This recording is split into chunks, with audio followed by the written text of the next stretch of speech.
Who would have thought that an elevator silence could change an entire company?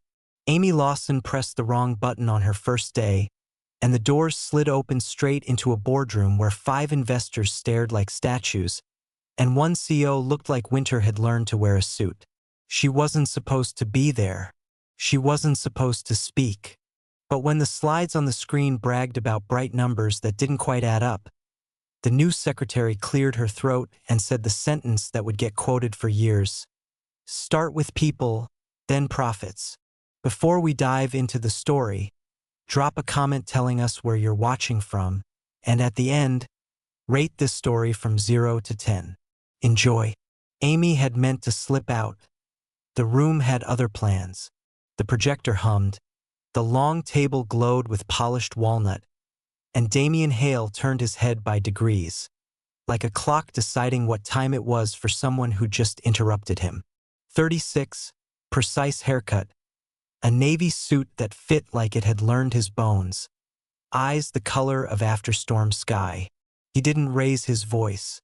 He didn't have to. Name, he said. Amy. Amy Lawson. New.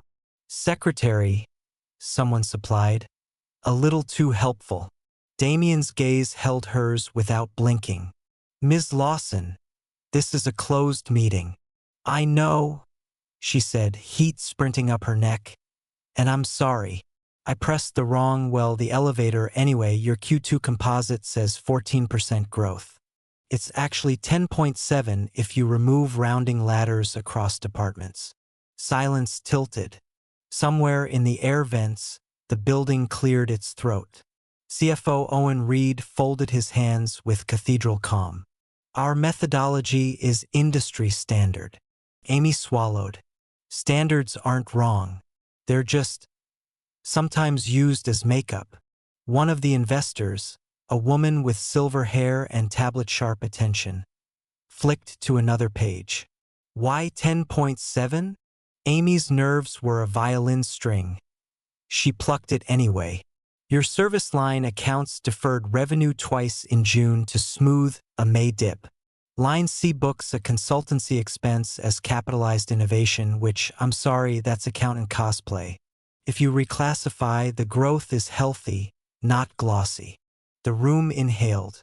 Damian didn't look at Owen. He didn't look at the investors. He looked at Amy like a riddle had wandered in wearing flats. Do you often correct strangers? Only when the numbers beg me to. Something like a ghost of a smile touched the corner of the silver-haired investor's mouth. Mr. Hale. Damian lifted the clicker. The graph froze mid-climb. We'll revisit classification, he said, and the sentence was quiet enough to make Owen's jaw tick. Then to Amy, you have 24 hours to prove your assertion in writing. If you're wrong, you'll file vendor contracts for a month. If you're right, we'll discuss your future on this floor. It took half a second for her courage to remember it had bills to pay. Deal, Amy said, and only when the door closed behind her did she let her lungs negotiate air again. By 9:12 a.m., she'd commandeered a standing desk outside the copy room and built a color-coded battlefield. 3 highlighters, traffic light truth, a legal pad alive with arrows, and a spreadsheet whose cells blinked with conditional formatting like tiny ambulance lights. She asked for read-only access to 3 folders and received one. Owen's assistant smiled the way people smile when their paycheck is allergic to your ideas. Policy says new hires wait 2 weeks for finance permissions. Policy also says we drink the brown water from kitchen machine 3, Amy replied. We break dumb things when they slow smart things. The assistant kept smiling. The folder didn't arrive. She pivoted. If the front door is locked, check the fire exit. On her lunch break, which she didn't take, Amy chatted with Marta Kim, head of cleaning, whose cart smelled like lemon resolve and Tuesday. Been here since the merger, Marta said, pressing elevator button with a gloved knuckle. Used to be we had dental. Glasses. Now we have a pamphlet about yoga breathing. When did benefits vanish? Same month as the big celebration, Marta said, eyes kind but tired. Funny how cake arrives when coverage leaves. Amy filed the sentence under evidence that isn't in a spreadsheet. By 3, she had enough to recreate the growth without mascara. She printed the deck. She didn't print her hands, but they shook like they wanted to. On her way back to the 29th floor, she passed clusters of people with careful faces doing quiet calculus. Risk versus rent. Fear lives in offices like a resident ghost. You stop noticing the drafts. Amy noticed. She noticed the sign taped above the broken stapler. Do not touch. The empty fruit bowl. Wellness Wednesday. See you next month. The brittle way a junior analyst said, "Sir," as if the word had splinters. Damian was alone when she stepped into his office. Glass walls, a city-like circuitry outside, a desk that resembled a runway for paper airplanes no one dared throw.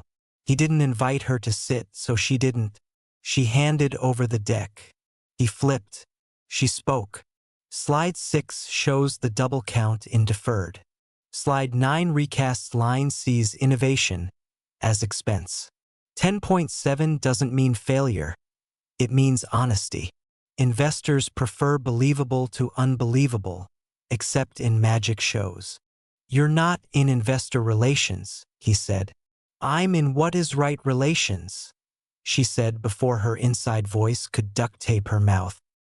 He looked up then, and for the first time the winter in his expression shifted. Not warm, but less wind. Where did you learn to read like this?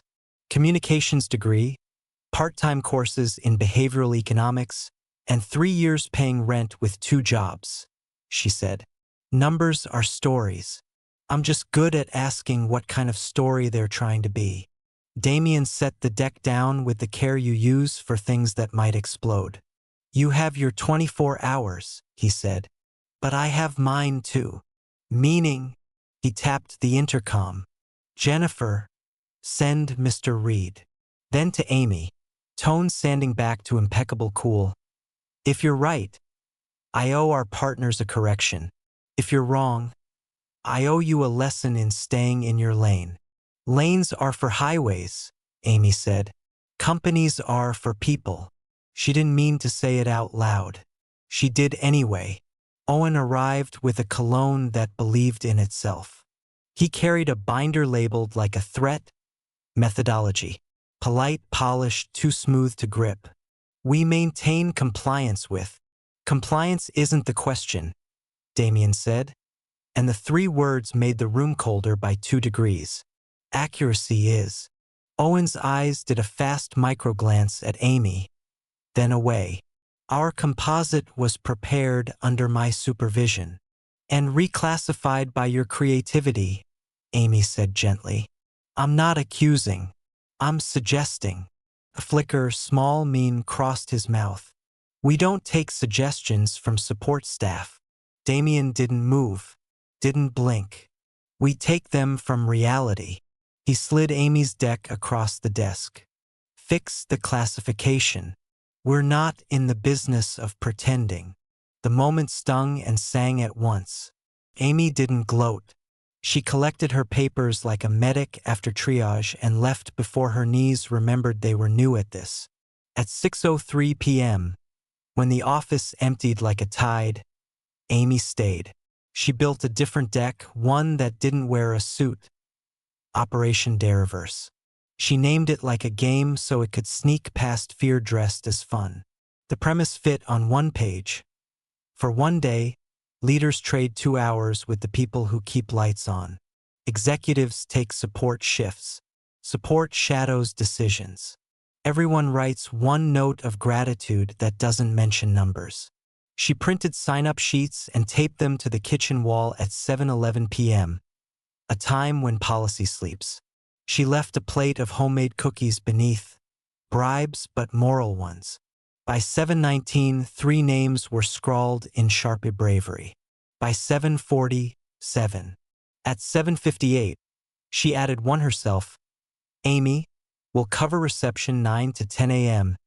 Clean conference glass 10 to 10:30 with Marta. Answer IT tickets 10:30, 11 with Sandra. On her way out, she passed the dark boardroom and caught her reflection in the glass. Hair escaping its clip, cardigan fuzzed at the sleeve, eyes just stubborn enough to count as hope. Morning arrived like it had somewhere to be. At 9:02 the kitchen murmured with a sound this floor didn't often hear. Unguarded laughter. Damian, who didn't believe in roaming, found himself roaming. He stopped in the doorway.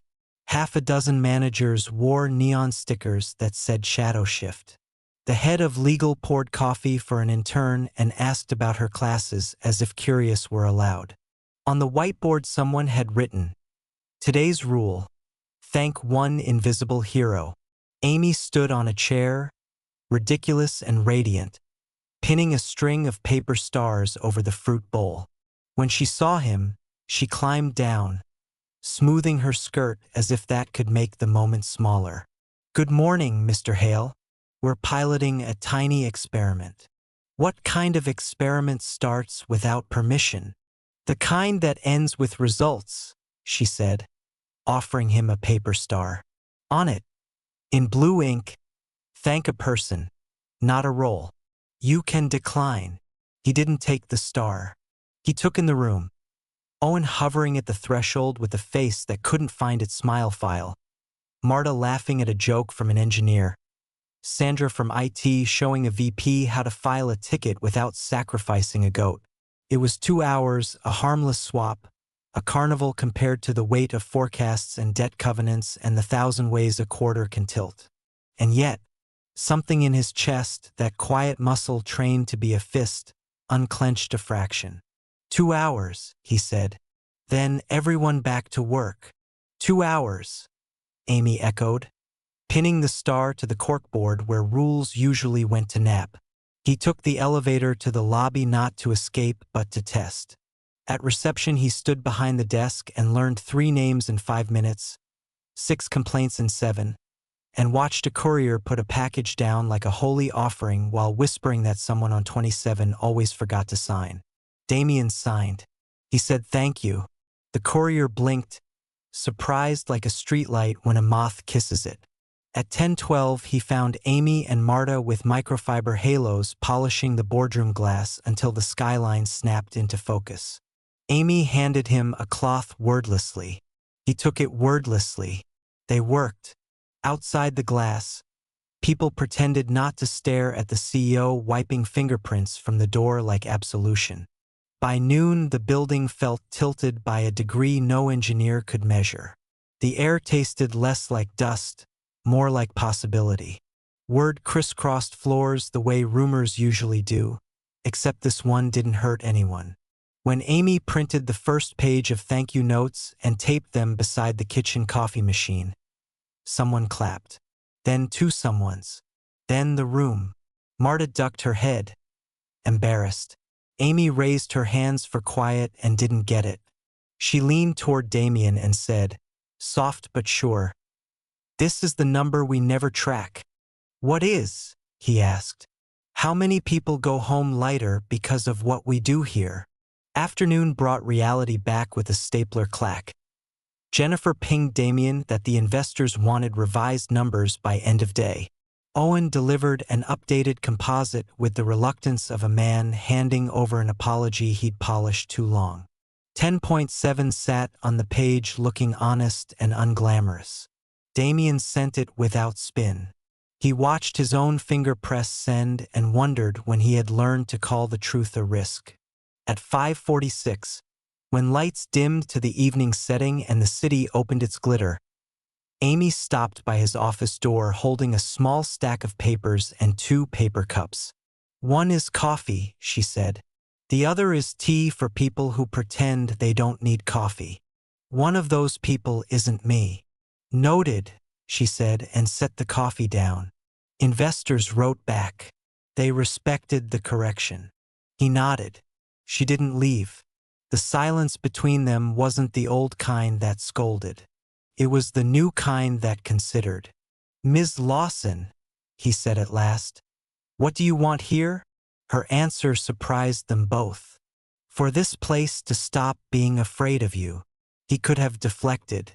He could have told her fear kept companies sharp, that kindness was a luxury line item, that Wall Street doesn't clap for gratitude. He could have said the things he'd practiced for years because they sounded like strength. Instead, he said nothing and looked past her at the corridor where a junior analyst held a door for Marta without theatrics, and Marta said thank you without apology. Tomorrow, he said, this experiment ends. Amy's chin lifted a millimeter. Understood. Friday, he added. We'll do it again properly, with sign-offs.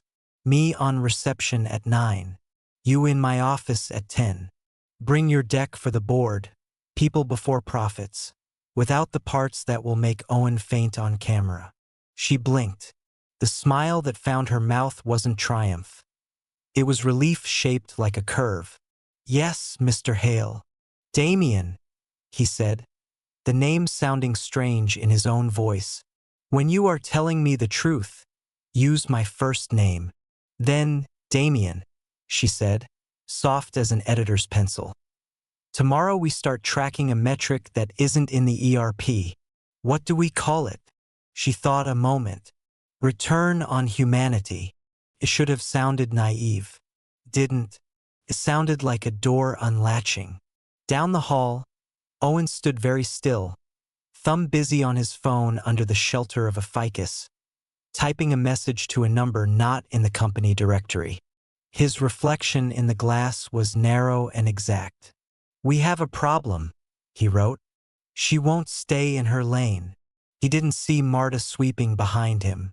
He didn't see the tiny curl of paper under his shoe that read thank a person. Not a role. He only saw himself, tidy and justified, small against a city that didn't care. Night softened the office to a hush.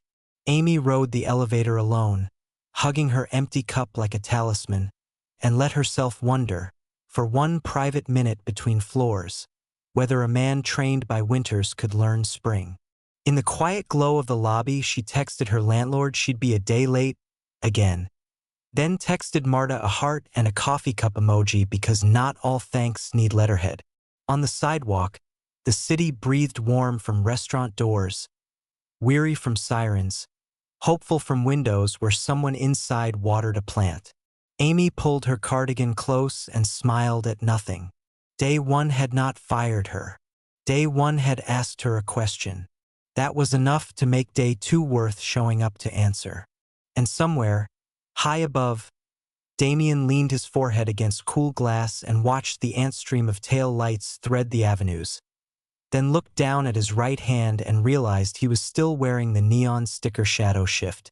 He peeled it off, folded the fluorescent circle into quarters, then eighths, then smaller still, and set the tiny square beside his keyboard like a promise. Tomorrow, 2 hours at reception, and after that, a boardroom where the first slide would not be revenue but reasons. The next morning arrived with the kind of blue that made the city look like it had rinsed its face. Amy came in early, sleeves already rolled, a half-eaten granola bar in her pocket and a checklist in her head. Print waivers for the Dayreverse pilot. Tape a clearly marked sign-up grid with time blocks. Brew actual coffee so the lobby wouldn't taste like regret at 9 sharp. Check on Marta. She tucked a small brown bag into her tote. 2 almond croissants from a bakery that called everything artisanal, and somehow didn't make it sound ridiculous. At 8:07, she stepped into the kitchen and found the corkboard tidy and expectant. Overnight, someone had removed the scotch tape stars and pinned them properly with brass tacks, spacing them like constellations instead of chaos. Amy smiled to herself. She'd been nearly certain it was Jennifer. No one else weaponized neatness with such kindness, but the tacks were aligned at a perfect, almost mathematical angle that felt familiar. She filed the thought away. By 8:44, the neon sticker drawer was stocked, the waivers stacked, the whiteboard titled in block letters that dared anyone to feel silly. Return on humanity. Pilot day. Underneath, 3 bullet points. 1. 2 hours traded. 2. 1 gratitude note written. 3. 1 tiny surprise for someone who doesn't expect it. At 8:59, Damian Hale walked out of the elevator in a charcoal suit with no tie, hair combed with the kind of precision that did not apologize for itself. He glanced at the board, then at the reception desk where a young man named Jonah looked like a deer that had been hired for its ability to look like a deer. "Teach me," Damian said, stepping behind the desk. Jonah blinked. "Sir, I am here to shadow. For 2 hours." He picked up a pen as if it might bite. "Where are the deliveries recorded?" Jonah showed him the clipboard, the software, the stack of badges that never quite matched the names people gave.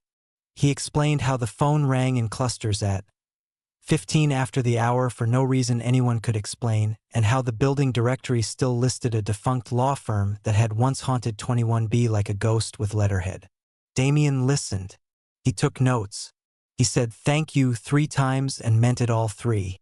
At 9:26 a.m., courier arrived balancing 3 boxes and the quiet patience of someone who'd already been ignored twice that morning. Damian signed with a flourish that stopped halfway, not out of doubt but out of care.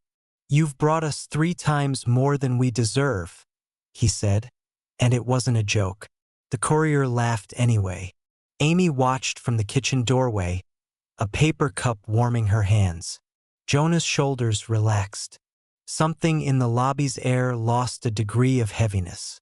Upstairs, Marta walked Amy through the back stairwell because elevators, she said, were for people who believed in magic. "You want to know when fear started living in this building?" Marta asked, pushing open a service door with her hip. "Not the day they cut the snacks. The day they cut eye contact." Amy nodded. "We're bringing it back." In the glassed-in aquarium of finance, Owen Reed stood at the end of a row of desks like a lighthouse convinced it could save ships by frowning. He wore a blue tie that could have been surgically precise. As Amy passed, he offered a smile that showed just enough tooth to qualify. "Ms. Lawson," he said, "I understand we're integrating novel initiatives?" "Not integrating," she answered lightly. "Testing, then measuring. If it works, it stays." "Measurement," he repeated, with the faintest curl to the word. "Do include cost of lost productivity." "Already accounted for," she said. "Also included cost of lost humanity." He chuckled. "Humanity doesn't fit on a balance sheet." She let the reply find him.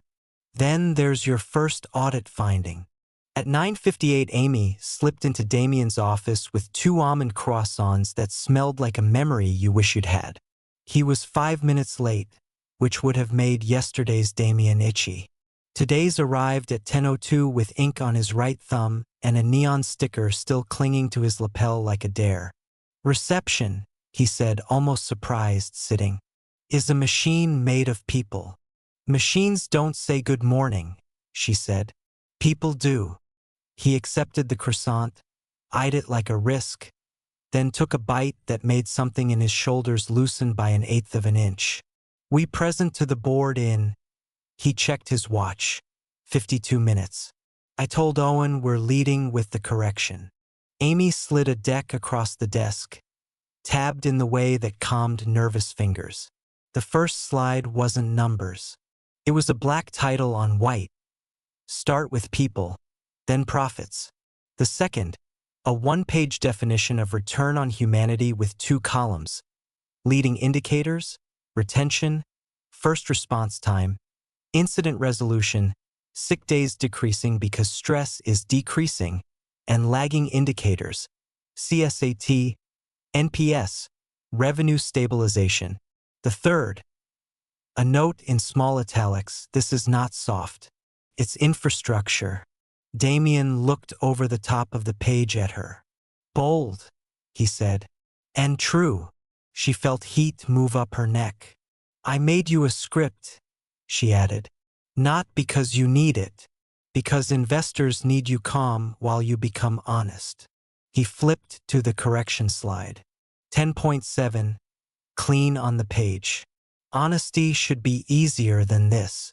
It gets easier after it's done once, she said. Like apologies. Or flossing. A corner of his mouth threatened to rebel. He shut the folder before it could. Join me, he said. In the boardroom? Yes. I'm a secretary. He didn't blink. You're the only person here who will not let me confuse eloquence with truth. He stood, buttoning his jacket in a practiced motion that still somehow looked like armor. And you started this. The boardroom at 10:59 felt primed with polite weather. Silver hair, Margaret, set her tablet to one side. Two other partners murmured about a portfolio's petulant quarter. Owen waited with his binder, a professional fog hovering around him that politely obscured the view. When Damian stepped in with Amy at his shoulder, there was a tiny shift along the table's grain, the sound of expectations scooting their chairs. Good morning, Damian said, and for the first time since Amy had met him, the word good had warmth, not frost. We'll begin with a correction. Owen's pen lifted, as if to take notes on treason. Damian put the 10.7 on the screen without apology. He gave the script Amy wrote without theatricality, which made it land. We will not round reality to earn applause. We will earn it by building a company that tells the truth about itself. We had 14 in the draft. We have 10.7 in the facts. It is healthy. It is honest. Margaret's eyebrow made a small, pleased mountain. Thank you, she said. I prefer believable to beautiful. Which, Damian said, slide forward, is a good bridge to a pilot we are running that we believe will make both believable and beautiful possible. When the Return on Humanity slide appeared, Owen's binder snapped one ring too loud. He caught it, smiled the way people smile when their shoe squeaks in church. With respect, he said, culture programs are indulgences during uncertain cycles. Indulgence? Margaret repeated, tasting the word like she suspected it had expired. Or insulation? Amy kept her voice out of the room and her attention in it.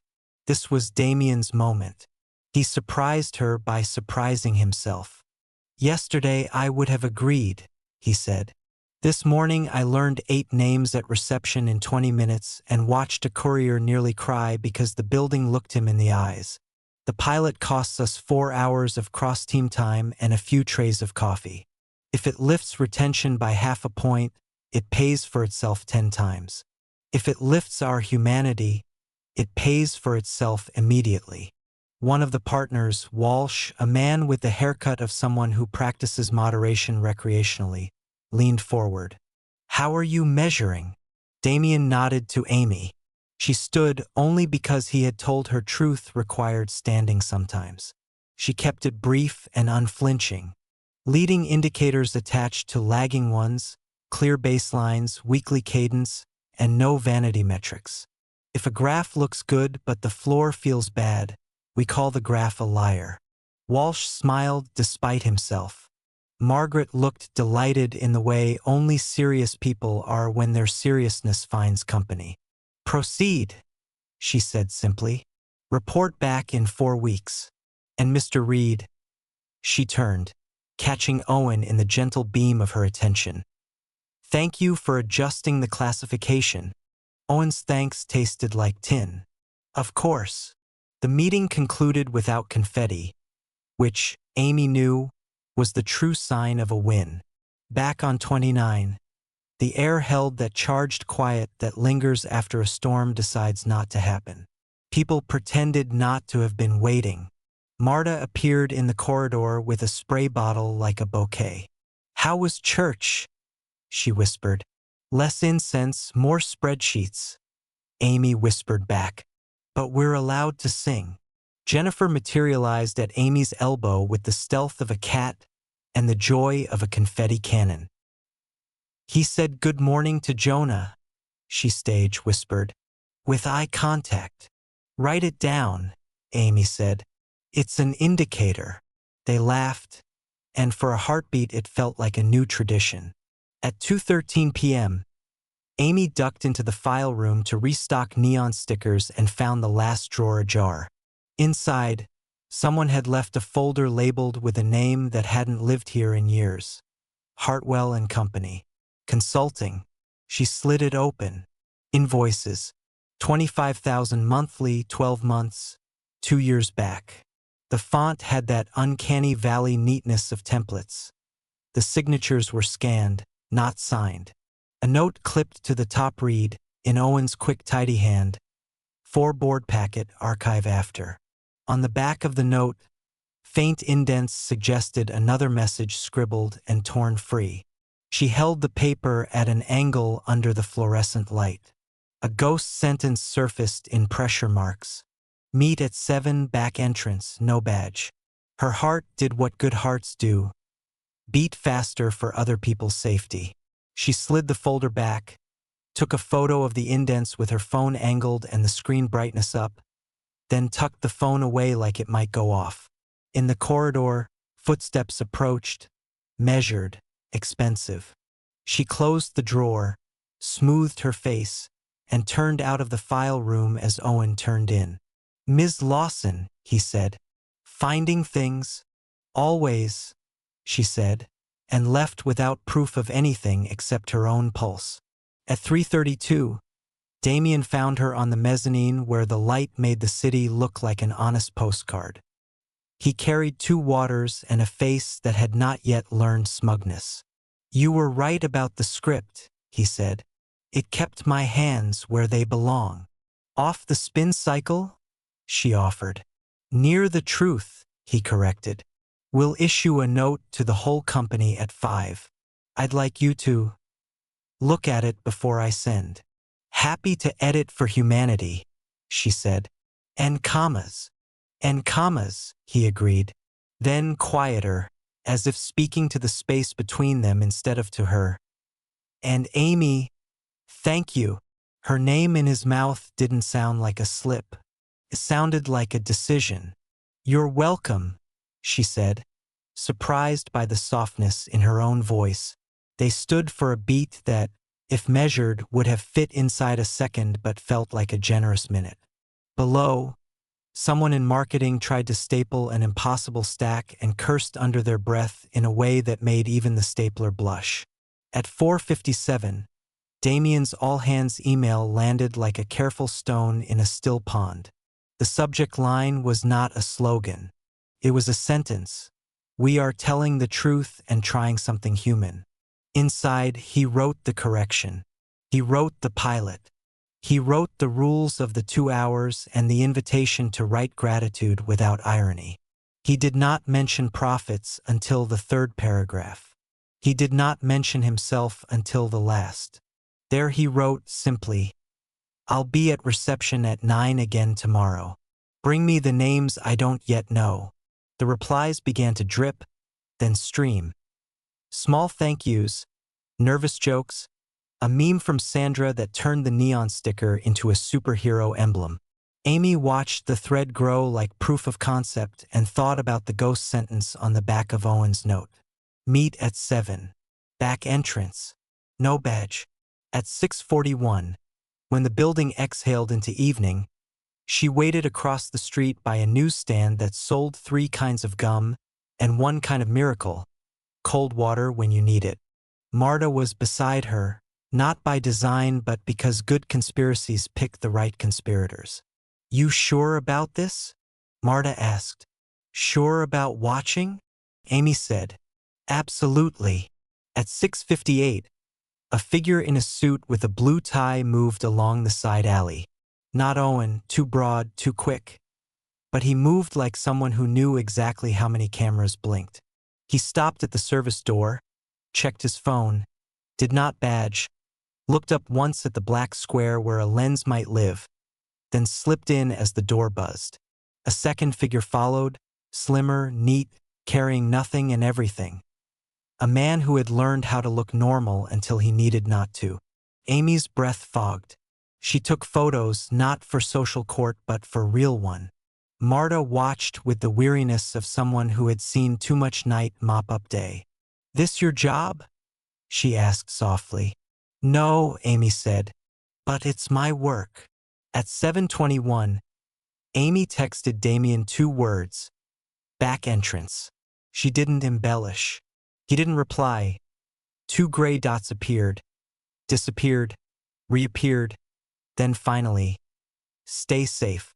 Cher went home," for words that carried a weight they hadn't yesterday. She got home at 8:13 to a window that refused to close properly and a cat in the neighbor's unit yowling like it had read the quarterly report. She spread the photos on her small table, the indents, the invoices, the timestamp from the alley, and drew a line through them like stitching. It didn't make a picture yet. It made a pattern. Her phone buzzed. "Damian, your board deck grew legs today. Thank you for lending it to me." A second later, "I owe you dinner I won't abandon."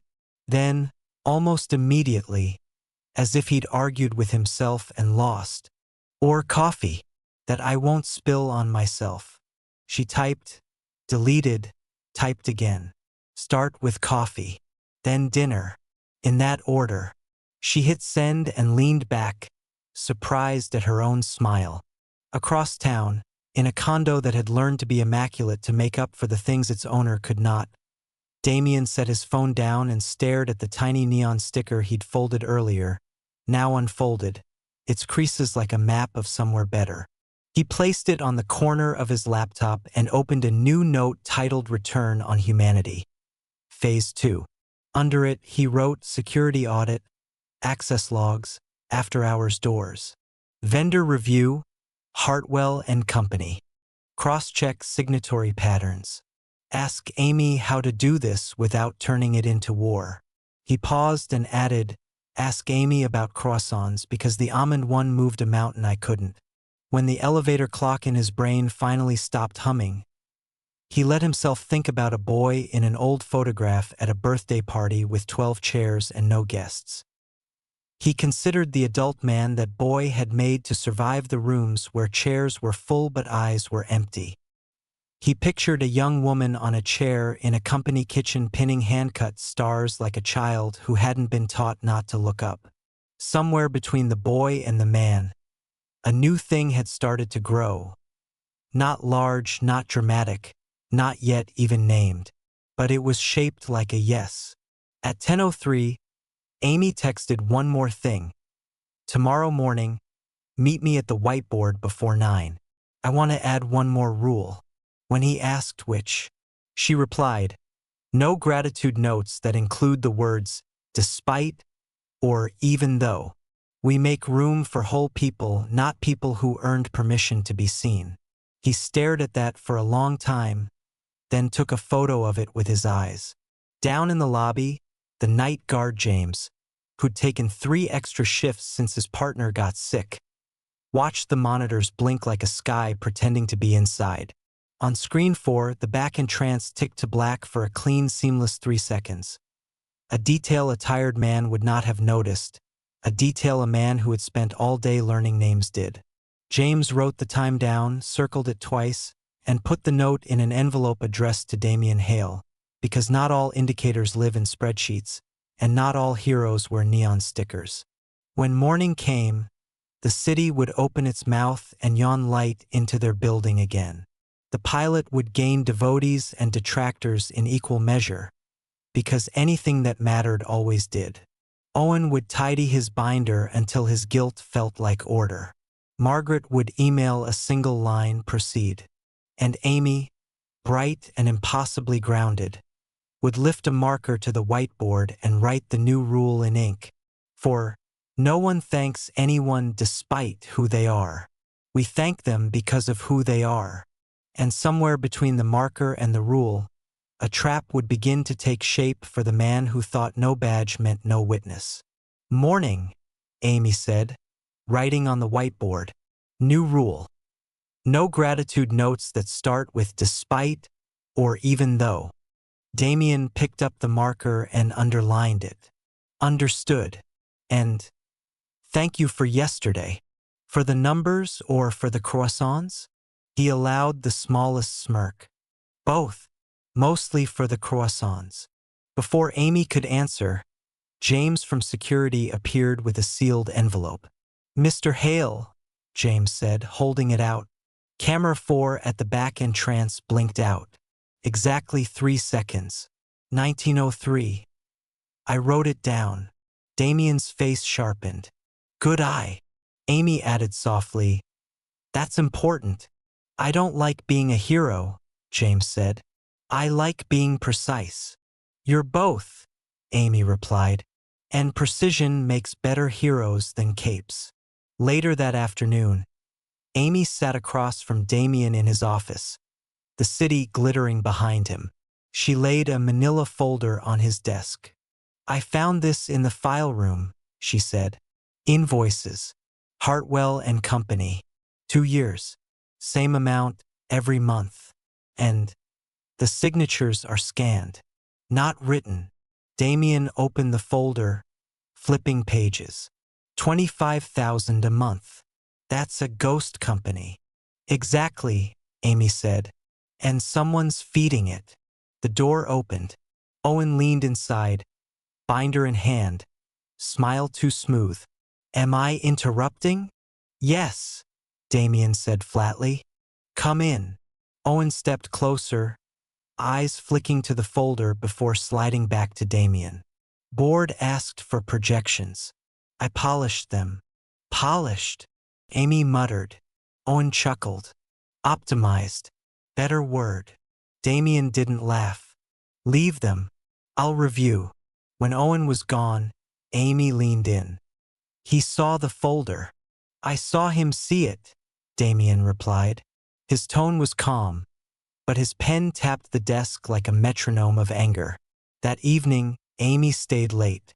She brought a draft deck into Damian's office. "Look," she said, laying out a page. Across it, bold letters read, "Test file. Do not share." Inside, fake data, fake consultants, fake approval codes. Damian scanned it. "What is this?" "A honey document," Amy said. "If Owen copies it, we'll know. Every line has tiny markers, invisible characters. We'll trace where it leaks." Damian tilted his head. "You've done this before?" "No," Amy admitted. "But I once ran a prank war in college. Same principle, different stakes." He almost smiled. "You are dangerously inventive. And you," she countered, "are too patient with liars." Silence stretched. He set the paper down carefully. "All right," he said. "We bait the hook." The next morning, Owen cornered Amy by the coffee machine. "Long night?" he asked smoothly. She stirred sugar into her cup without looking at him. "Some of us work better when it's quiet." "You seem to be everywhere lately," Owen said. "Board meetings, whiteboards, now files. Secretaries usually take calls." Amy met his eyes, steady. "Maybe this secretary takes calls and makes sure the company isn't bleeding." His smile thinned. "Careful, Ms. Lawson. Ambition burns hotter than truth sometimes." "Then it's lucky I'm not ambitious," she said. "Just honest." That afternoon, Damian stopped by the kitchen while Amy was pinning fresh notes to the board. "You handled him," Damian said quietly. Amy didn't turn. "He's testing me." "And you're passing," he said. Then, after a pause, "Amy, when this breaks open, it won't be quiet. You'll be in it with me." She finally looked at him. "I already am." Their eyes held, longer than yesterday. Long enough to feel like something unspoken had moved between them. And outside the glass wall, Owen watched from the corridor, his binder clutched too tight, as if holding it could keep secrets from leaking through the seams. "Status?" Damian asked, stepping into Amy's nook by the whiteboard. "Honey doc is planted," she said. "Version A in Finance Drive. Version B in Owen's personal prep folder. Each has different invisible markers." "Invisible," He lifted a brow. 0 with characters, she said. If a PDF shows up outside, we'll know which lineage it came from.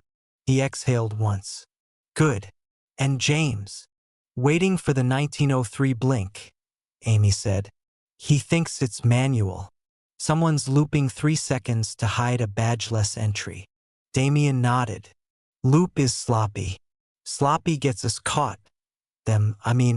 Careful, Amy said softly. You keep saying us. He paused, then compromised with a half-smile. Then let's make sure we win. At 5:12 p.m., Owen blocked Amy near the elevator. Ms. Lawson, he said, voice varnished. Mr. Hale asked for next week's pre-read. I'll need your human slides. The pilot summary? She asked. It's in the shared folder. I prefer direct delivery, he said, palm open. I prefer audit trails, she said, and pressed the elevator button.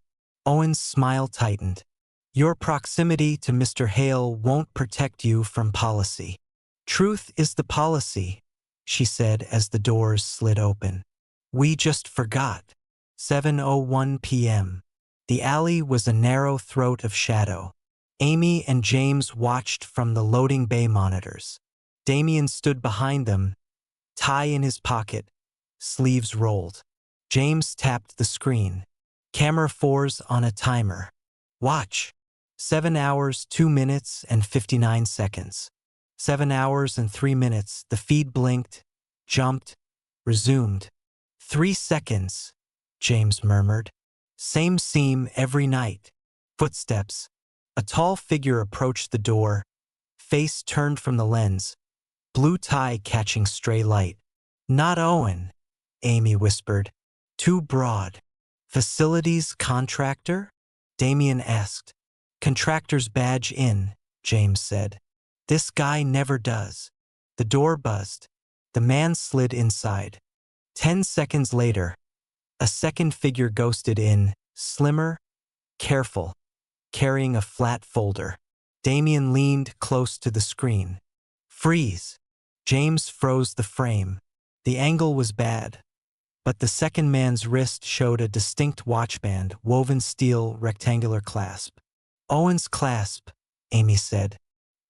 He fiddles with it when he lies. We don't have a face, Damian said, jaw tight. But we have a habit. And a loop, James added. I can pull raw camera buffers. The blink is an overlay. Underneath, there might be frames. How long? Damian asked. Give me tonight, James said. Amy touched his sleeve. Thank you. James shrugged. Precision, he said, and vanished into the security den. Damian looked at Amy. You shouldn't be here this late. You are, she said.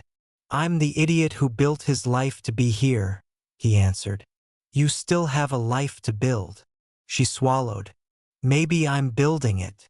Morning. Kitchen. Steam. The corkboard carried new gratitude cards in clean, earnest loops. Owen arrived with a binder and a grin that didn't reach his pupils. Mr. Hale, he said, pivoting to Damian at the counter. I stayed late polishing the pre-read. Thought we might wow the board. By telling the truth? Damian asked. By telling it beautifully, Owen said. Beauty persuades. Reality persuades, Amy said. Owen's eyes flicked to her. Careful. Your definitions are expensive. Expensive is paying ghosts, she said and sipped her coffee. He blinked. Twice. I don't follow. You will, Damian said. Board in 15. Boardroom. Margaret set her tablet down like a gavel made of glass. Let's start, she said. Damian clicked. Correction 10.7. Pilot week 1. Retention intent trending up. Service time down 4%. Small sample, big signal. Promising, Margaret said. And Mr. Reed? Owen slid a glossy packet across. Forecast with optimized narrative. Amy watched Margaret's eyebrow rise by a millimeter. Optimized is doing a lot of work, Margaret murmured. Numbers must sing, Owen said. Numbers must answer, Amy said before she could stop herself. Margaret gestured. Let her speak. Amy stood. We'll keep this simple. If facts contradict the tune, the song is noise. This page, she tapped, capitalizes a consultancy cost. Page 12 treats a vendor as IP. It's lipstick. Owen's knuckles whitened. We're within acceptable discretion. Acceptable to whom? Damian said quietly. To auditors? Or to our fear of looking smaller? Silence gathered, attentive. Damian set down a second packet. Also, we identified a vendor receiving $25,000 monthly for 2 years.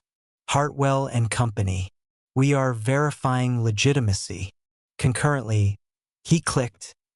We discovered our back-entrance camera loops 3 seconds at 19:03 most nights. We believe confidential materials leave the building off record. Security is pulling raw buffers now. Walsh leaned forward. Evidence. James stepped in, breathless but precise, a printout in hand. Raw frames, he said. 2 silhouettes. Second matches Mr. Reed's wristwatch clasp. The loop overlay was applied via maintenance console. Credentials used, temporary admin, created by facilities, assigned by finance. Owen's face drained, then flushed. This is absurd. Absurd is the loop, James said. Margaret's gaze settled on Owen like frost. Mr. Reed. Owen laughed once, brittle. We're chasing ghosts because a secretary wants to feel important. Because the company wants to be honest, Amy said, steady. Owen turned to Damian. You're really going to let her? I'm going to let the facts, Damian said. IT is tracking the origin of a draft that left the building last night. A test file. If it appears outside, its markers will tell us which folder it came from. Owen's eyes flickered. What test file? Damian didn't answer. Margaret did. Mr. Reed, step out. Wait with legal.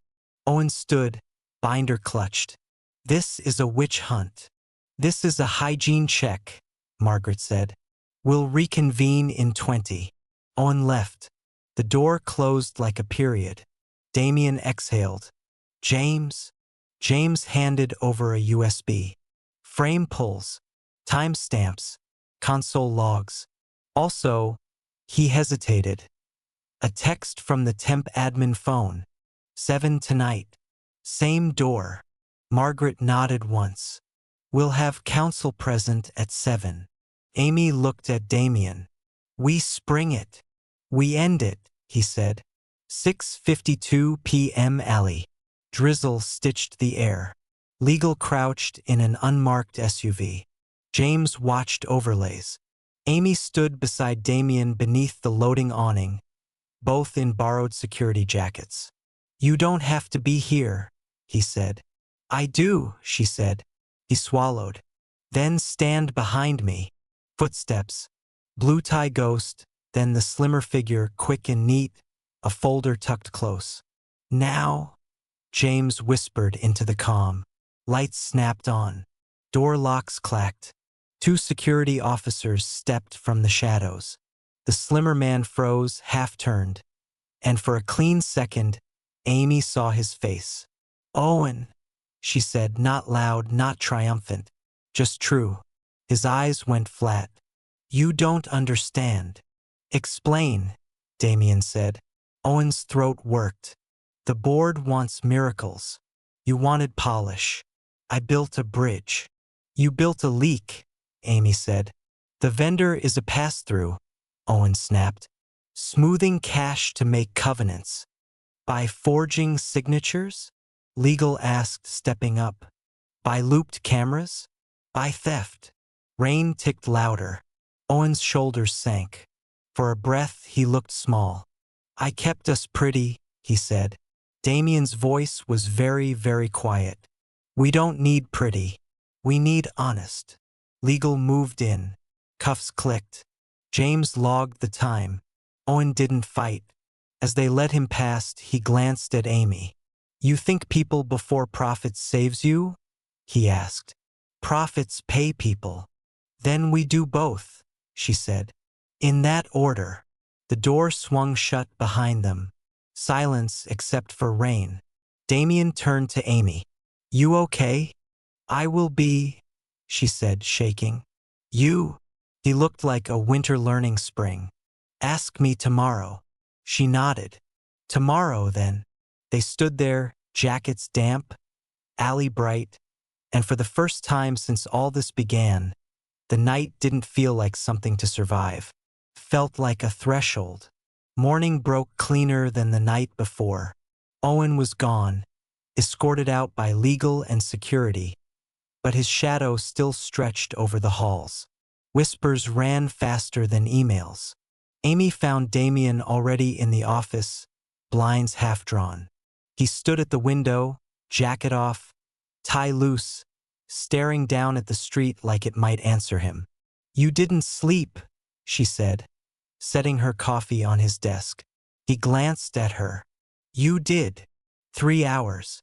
Dreams included spreadsheets chasing me. He almost smiled. Mine included the board, and Owen, and a courtroom. Amy leaned against the desk. You kept the company from bleeding. That matters. Damian's jaw tightened. The board doesn't see victories. They see headlines. Then let me be the headline, she said. He turned. You'd risk that. I already did, the day I spilled coffee on you. She shot back. Silence stretched. He looked at her, really looked, and for the first time his eyes weren't so cold. They were tired. Human. Thank you, he said. For coffee stains or catching ghosts? For both.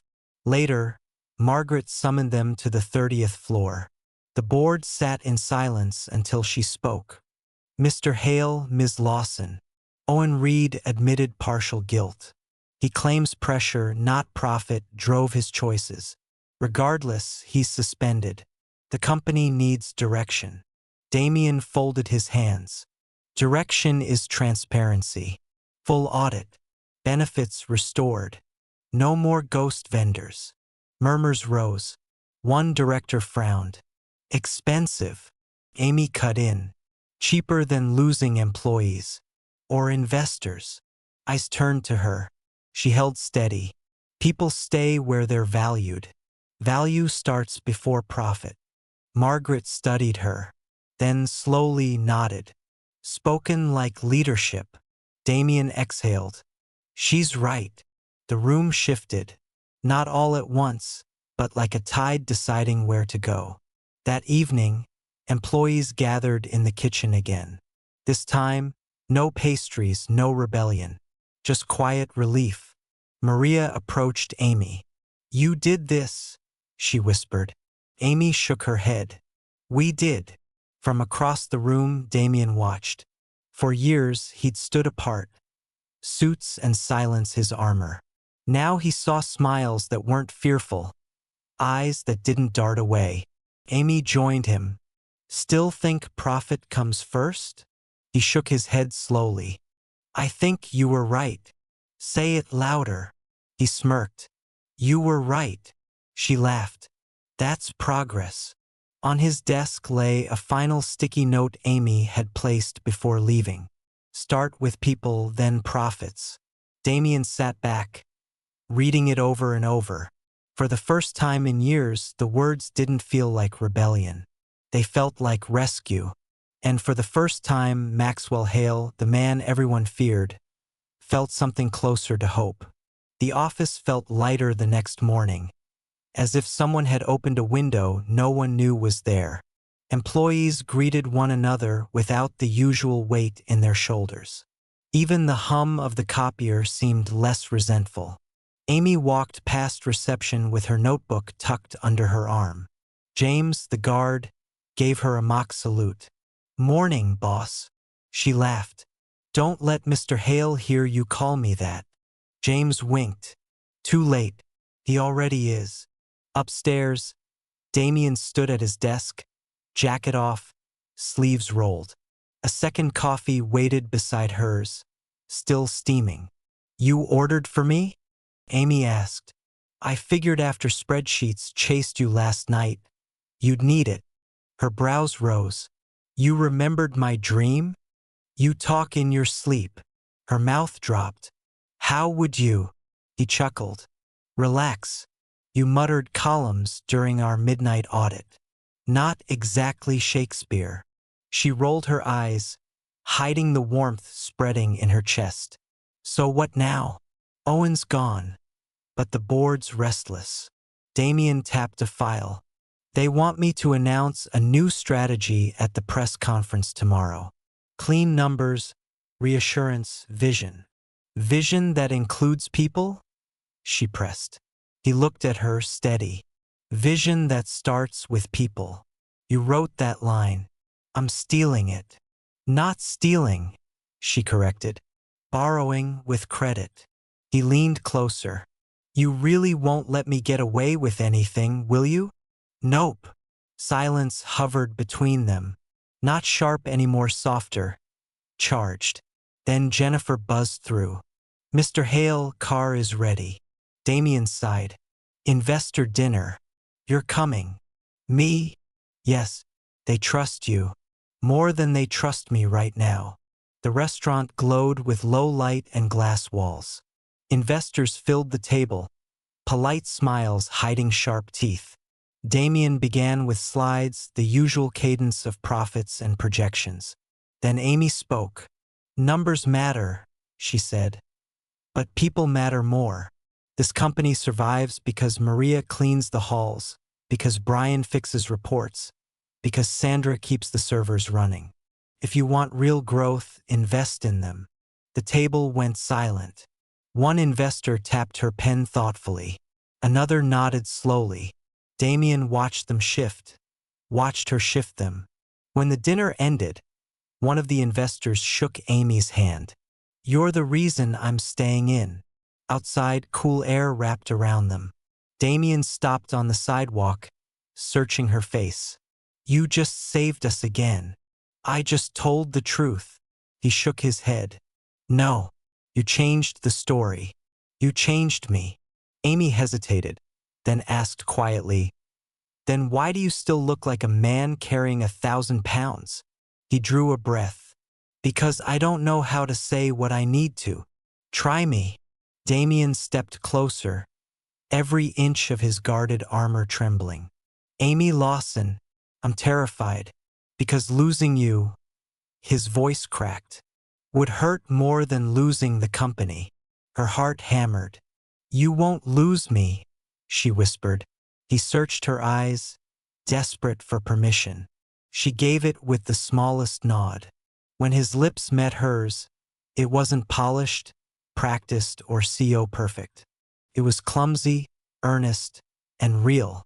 The city blurred, the world hushed, and for once, Damian Hale wasn't the man everyone feared. He was just a man, finally learning how to love. The office no longer whispered.